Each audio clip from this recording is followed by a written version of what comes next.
Por que será que as pessoas acham que entendem mais do meu filho do que eu mesmo? Que sabem o que é melhor para ele mais do que eu?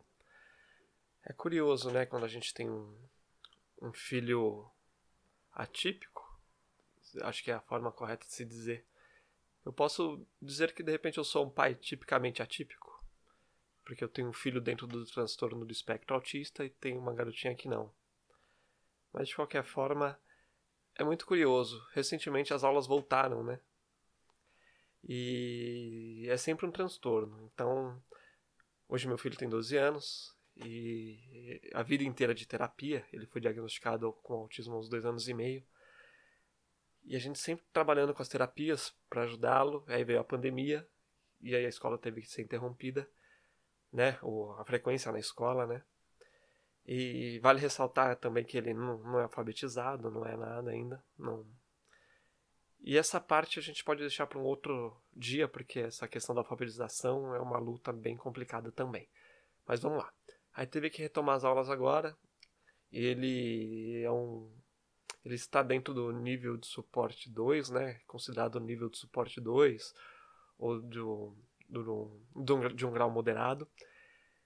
E ok, a gente fez uma reunião na escola. É muito curioso, né? Porque você está explicando como que acontece, como que é o dia a dia.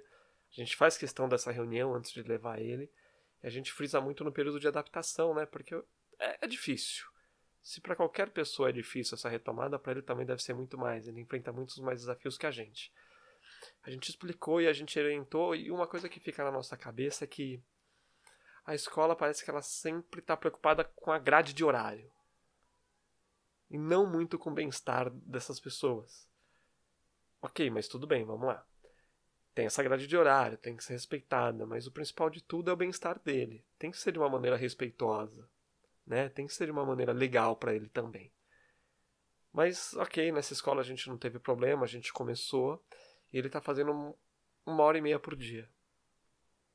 Tá sendo difícil, tá sendo complicado, os desafios estão enormes. Ele, no dia da reunião mesmo que a gente foi lá com ele, ele teve uma crise sensorial lá no meio do corredor, porque no corredor de escola entre uma aula e outra ficou aquele barulho bem alto, e aí simplesmente ele se jogou no chão, tampou os ouvidos e começou a gritar. A gente teve que conseguir levá-lo para uma sala que estava vazia para ele se normalizar, se regular.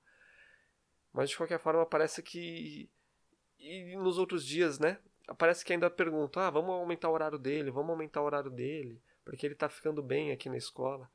De repente ele tá ficando 1h, 1h30 bem lá, mas o resto do dia ainda tá quebrado, ainda tá punk, ainda tá difícil, entendeu? É difícil sair com ele de casa, é difícil colocar ele no carro, é difícil sair com ele do carro.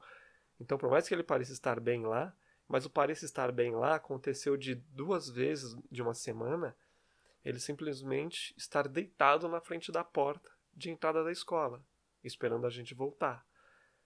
Então, por mais que a gente explique tudo, se você for da outra ponta, se você de repente não tem um filho, não convive com essas crianças, com essas pessoas, escuta um pouco quem passa o dia a dia com elas.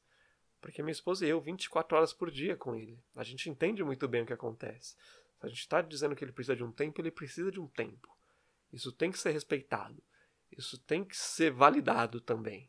Eu entendo que vocês têm todas as questões técnicas aí, quem trabalha na área da educação, os terapeutas, porque eu sei que funciona assim, a teoria me diz isso, a teoria me diz aquilo, mas a prática é completamente diferente. Entendeu? Muitas escolas não têm o suporte necessário para atender essas crianças.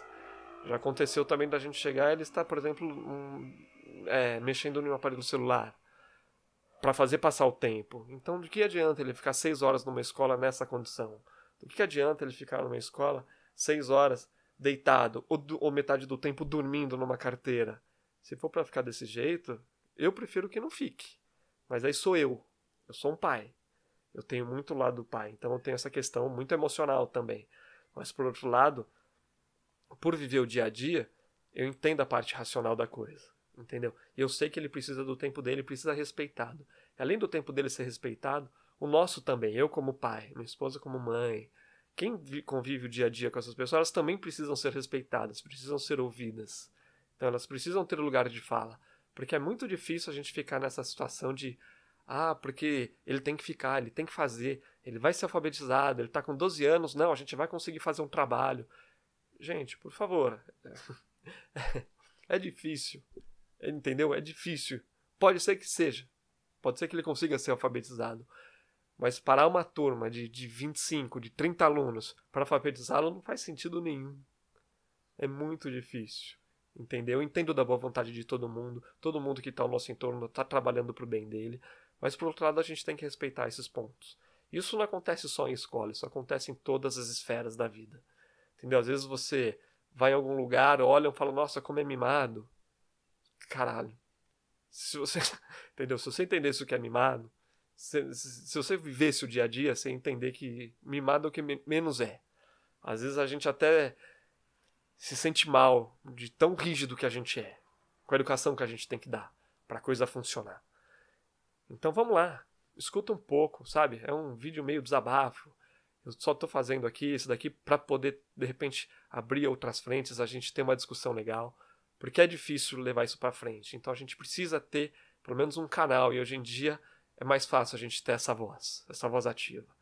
Então, de repente, se de alguma forma te ajudar ou acha que pode ajudar, ou se você tiver algum comentário para fazer que possa nos ajudar aqui também, vai ser muito bem-vindo. Então, eu acho que é isso daí, né? Eu falei um pouquinho, só para deixar um pouco aqui, ainda um pouco sem graça de frente para essa câmera, mas vou trazer mais experiências aí do que acontece no nosso dia a dia. Até mais.